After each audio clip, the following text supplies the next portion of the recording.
Don't spill the Bordeaux. You couldn't afford it. The sneer cuts through the hum of the upscale Manhattan restaurant, sharp and loud, coming from the VIP table, where a man in a tailored suit leans back with a smirk. Wait, did you catch that? A single comment exposes the arrogance of wealth keep, listening to see how it unravels. To the rich folks in that gilded hall, the young waitress is nothing. A shadow moving through their world of crystal and caviar, unworthy of their glance. Her name is Anna Carter, but nobody cares to know it. She's just the help. Her plain black uniform slightly wrinkled, her dark hair pulled back in a no-nonsense ponytail. No makeup, no jewelry, just a quiet kind of beauty that doesn't scream for attention. Minutes later, when 3 armed robbers crash through the doors and the whole room hits the floor in panic, Anna stands alone, calm as stone. Hold on. What happens next? We'll leave you speechless. Stay with Threadtails to witness the moment that changes everything. In just 15 seconds, she takes down all 3. Her movements sharp and precise, revealing a Navy Special Forces past nobody could have guessed.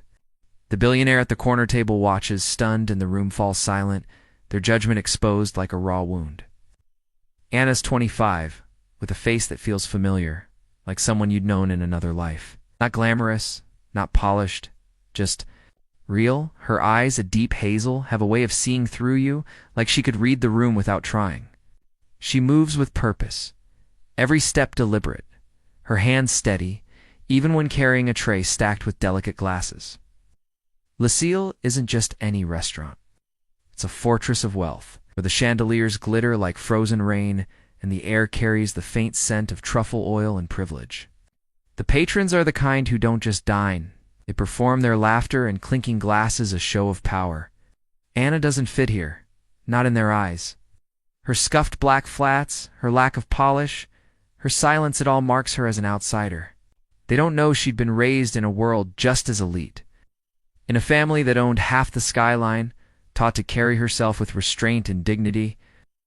But Anna had walked away from that life, choosing simplicity over status. And now she pays the price for it every shift.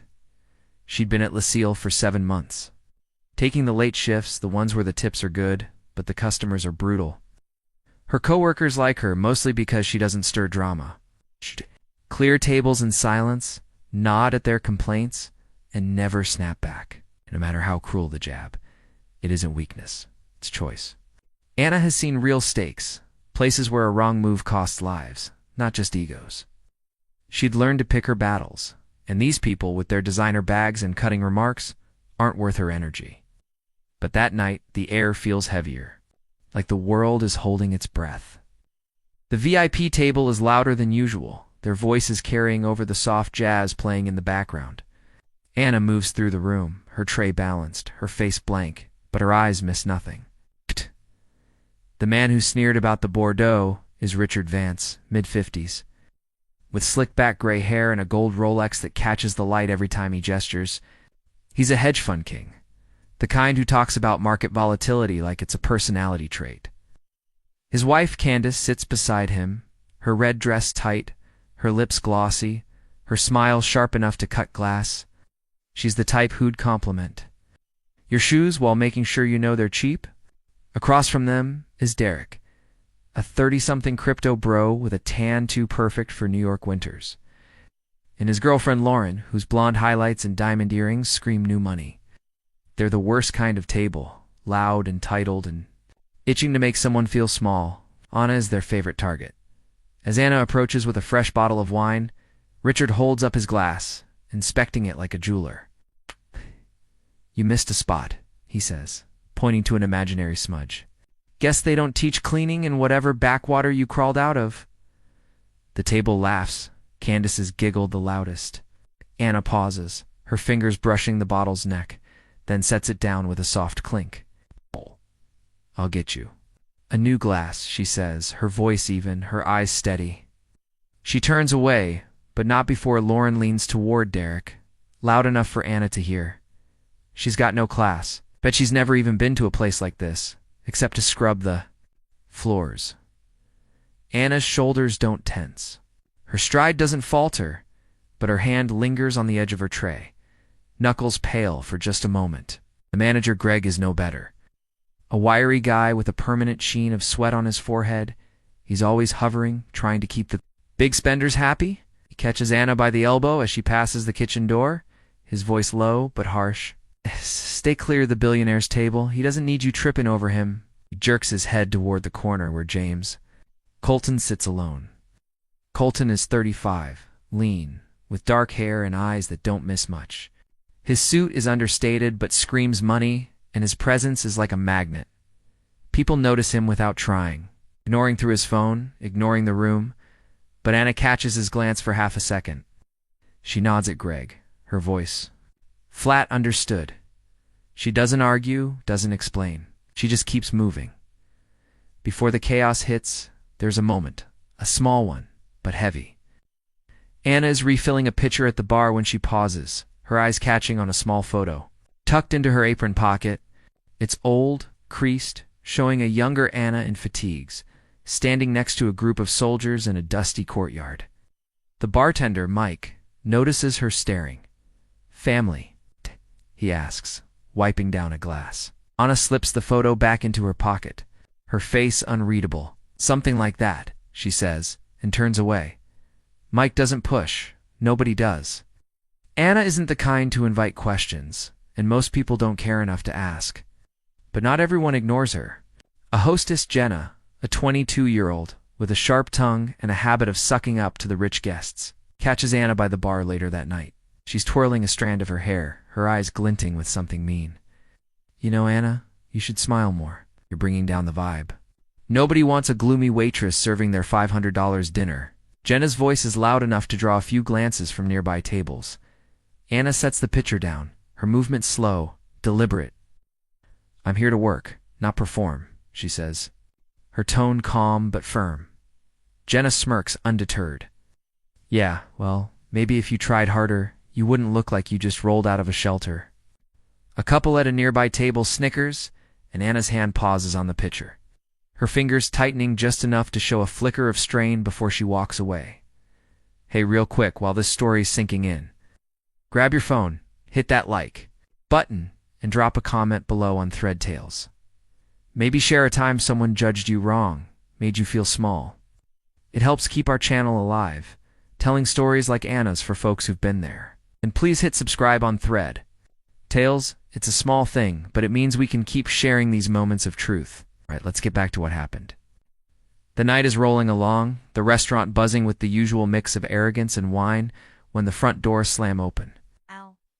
3 men in black ski masks burst in, their boots thudding on the polished floor, guns raised high, everybody down.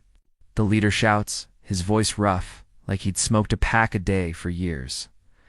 The room explodes into chaos. Glasses shatter as guests dive under tables, their expensive suits and dresses dragging through spilled wine. Richard Vance yanks Candace down, his Rolex catching on the tablecloth, tearing it. Candace lets out a sharp cry, clutching her purse like it's her lifeline. Derek is already on his knees, muttering, "Take what you want, just don't shoot." Lauren's sobs are loud, her mascara streaking down her face. James Colton, the billionaire, freezes, his face pale, his fingers fumbling to pull off his watch and ring, ready to hand them over. Anna is in the center of the room, holding a tray of empty glasses. She doesn't drop it. She doesn't scream. She just stands there, her eyes scanning the robbers, 1, 2, 3, like she's counting exits. The leader, a stocky guy with a scar above his eyebrow, zeroes in on her. He storms over, his gun aimed at her chest. "What's wrong with you? Get on the floor," he barks, his voice echoing. The other 2 robbers are shouting at the guests, waving their guns, demanding wallets and jewelry.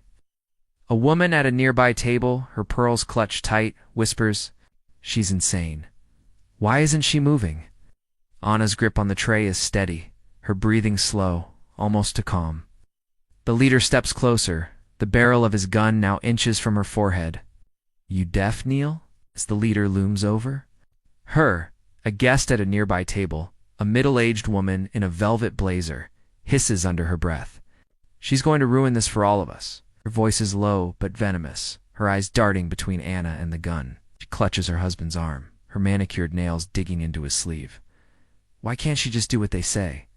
Her husband, a balding man with a silk tie, nods, his whisper sharp. She's nobody. She's going to get us shot.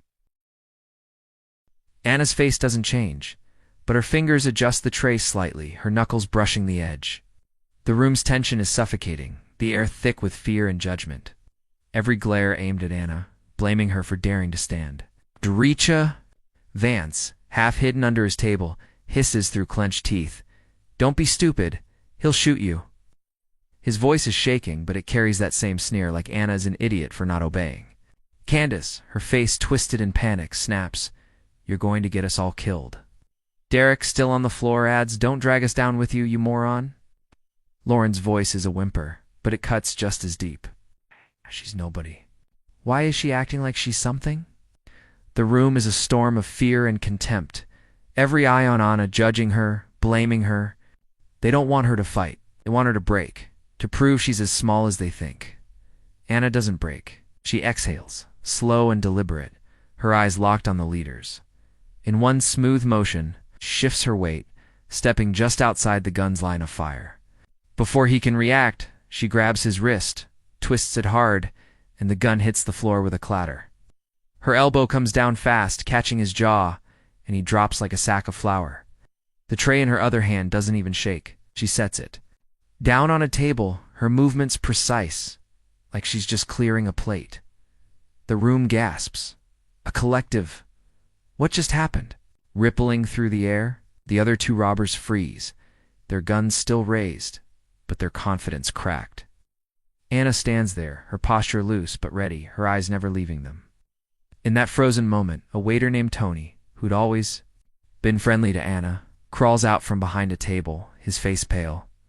"Anna, stop," he whispers, his voice shaking. "You're making it worse."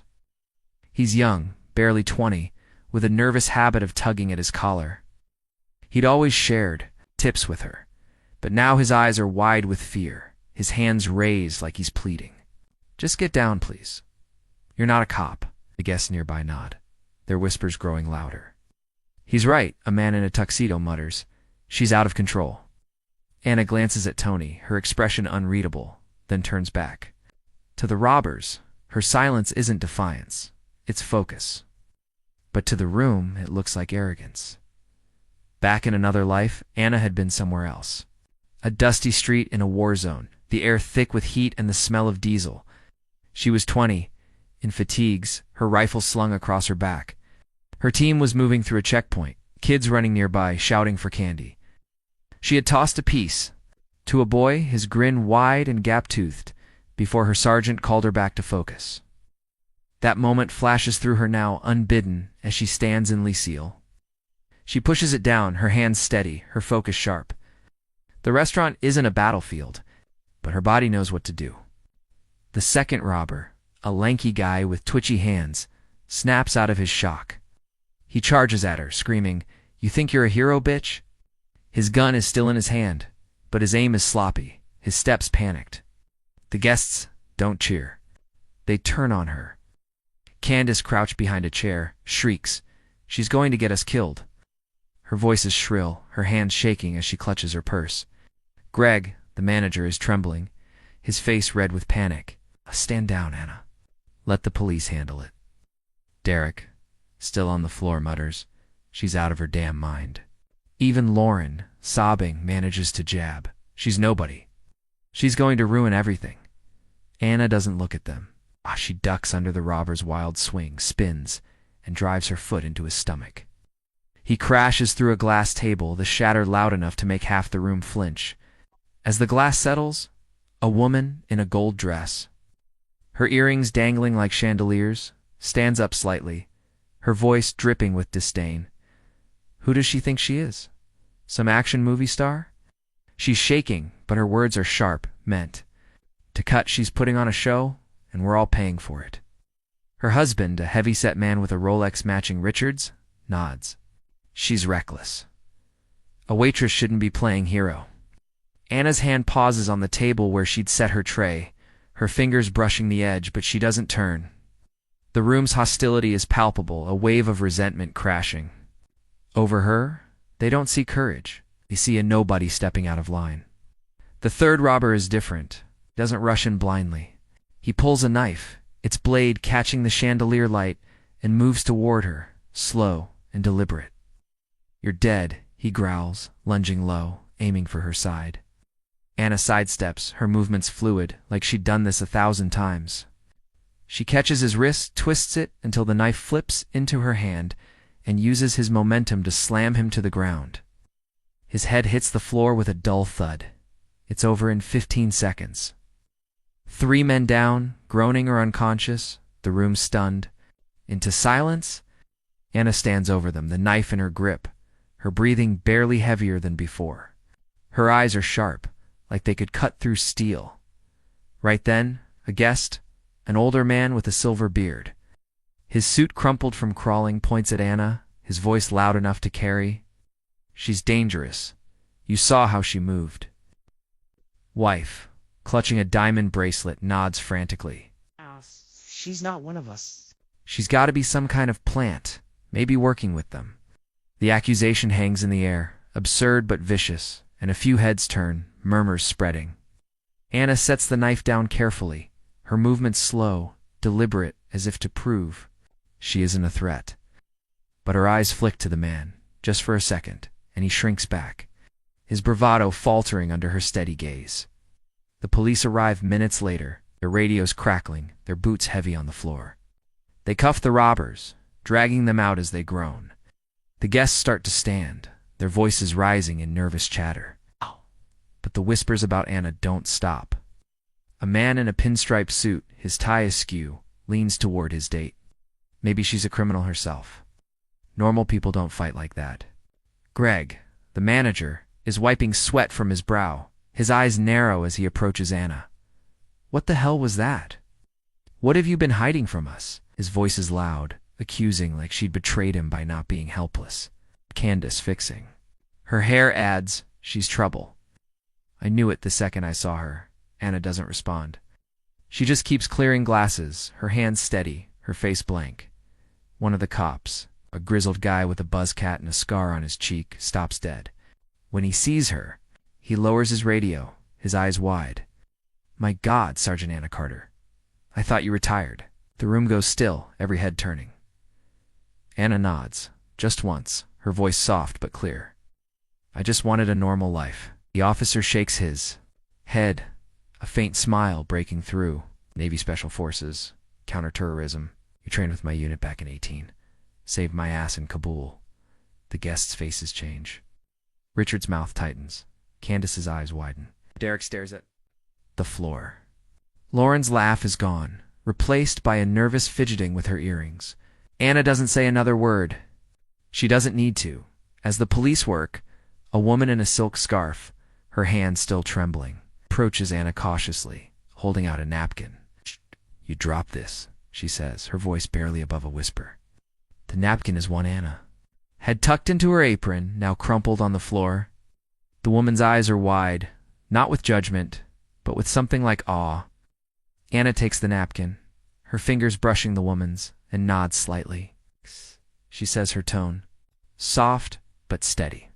The woman hesitates, then backs away, her husband pulling her close, whispering something that makes her look down.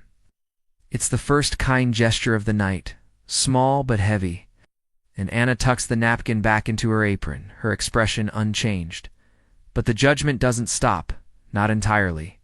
As the police clear the scene, a businessman at a corner table, his tie loosened, leans back and scoffs. At the end of the day, she's just a waitress.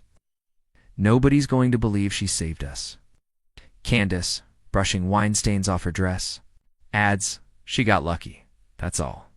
Probably some fluke." Richard nods, his voice low but sharp. "She's still nobody. Doesn't change a thing." They're embarrassed, their egos bruised. Admitting Anna had saved them means admitting they'd been wrong about her, and people like them don't do that. Anna hears every word, but she doesn't flinch. She just keeps working, stacking plates, her hands steady as ever. During the cleanup, Greg pulls Anna aside again, his face flushed with anger. "You could have gotten us sued," he snaps, his hands gesturing wildly. "You think you're some kind of vigilante? You're fired, Anna. Get your stuff and go." The room quiets, heads turning. Anna sets down the stack of plates. She's holding her movements slow, deliberate. "You sure about that?" she asks, her voice low, her eyes locking onto his. Greg falters, his bravado crumbling under her gaze, but he doubles down. "You heard me out."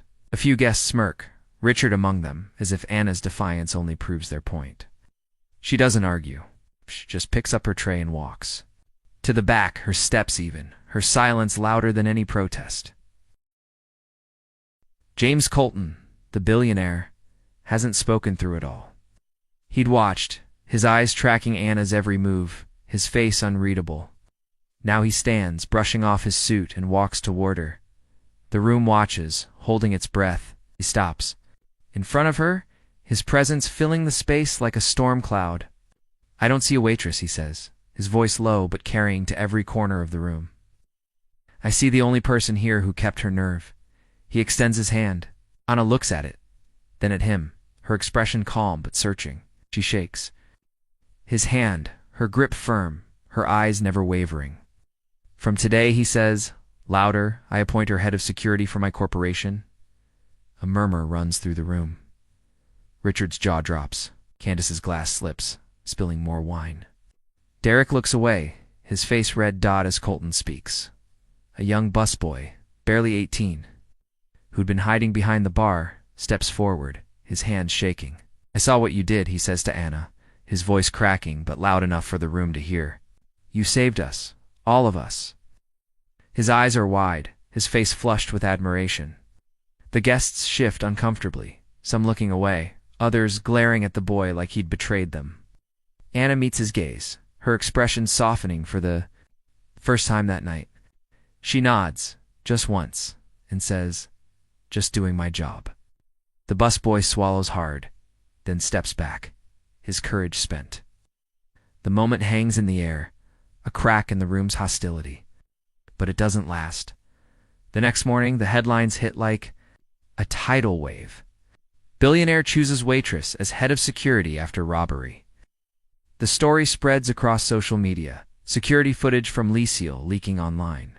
Anna's takedown is replayed in slow motion, her calm face a stark contrast to the chaos around her. The comments are endless. Some call her a hero. Others cling to their doubts, but the truth is out. Richard Vance's hedge fund takes a hit. When a viral post on Threadtails calls out his Bordeaux sneer, "This guy mocked the woman who saved his life," the caption reads, with a clip of his smug face.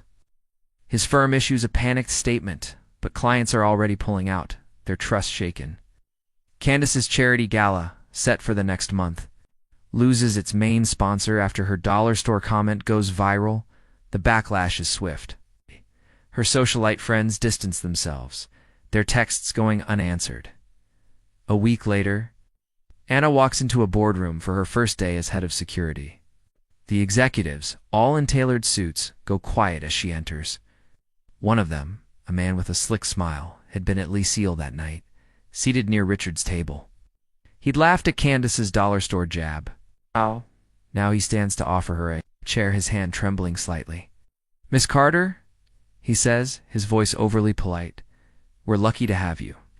Anna nods, taking the seat without a word. Her desk has that same creased photo, now in a small frame. She doesn't mention it, doesn't need to. The room's deference is new, but her steady gaze is the same. Derek's crypto startup doesn't fare much better. A tweet from a tech blogger with 1 million followers reads, "Crypto bro mocked a Navy vet who saved his ass. Investors, you cool with this?" His funding round stalls. His inbox floods with demands for explanations.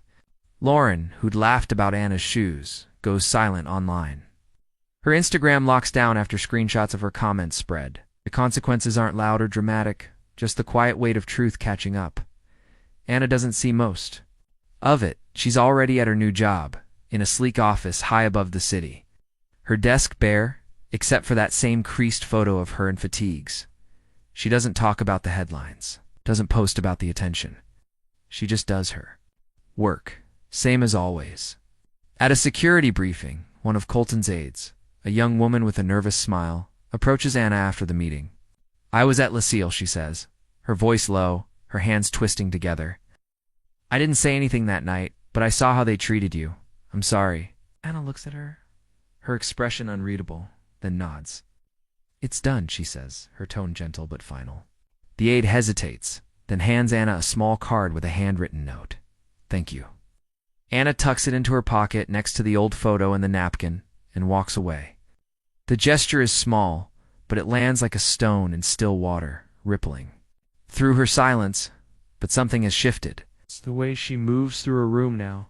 The way her eyes scan for threats isn't invisible anymore. People notice. They defer to her. Their voice is quieter when she speaks. In meetings, her suggestions carry weight, her presence enough to shift the mood. When James Colton walks in, his nod to her is enough to silence the chatter. She isn't just the woman who'd taken down 3 robbers. She's the woman who'd changed the room without saying a word. Years ago, Na had walked away from that life medals pinned to a uniform she'd packed away. Missions she'd never talk about, a weight she didn't want to carry. She'd chosen a small apartment, a quiet job, a life where she didn't have to be a hero. But that night in Lucille, when the doors slammed open and the guns came out, she didn't have a choice. It wasn't about proving anything. It was just who she was. And now, standing at the window of her new office, the city sprawling below, she doesn't feel like she'd won. She just feels like herself, steady and sure, the way she'd always been. One evening, as Anna leaves the office, a street vendor outside the building calls out to her, holding up a cheap bracelet. For you, lady, he says, his grin wide. The moment hits her like a wave. She freezes, her hand halfway to her bag, the memory of that dusty market flooding back. She takes the bracelet, her fingers brushing the beads, and hands him a bill. Keep the change, she says, her voice soft. The vendor nods, unaware of the weight of that small gesture. Anna slips the bracelet into her pocket, next to the photo and the note, and keeps walking, her steps steady, her eyes forward. For everyone watching on Thread Tales who's ever been looked down on, who's ever been told they're not enough, this is your story? You know what it's like to stand tall when the world wants you small? You're not wrong for it. You're not alone. You've carried the weight, and you're still here. Where are you watching from? Leave a comment below on Thread Tales and hit follow to walk with us through heartbreak, betrayal, and finally healing.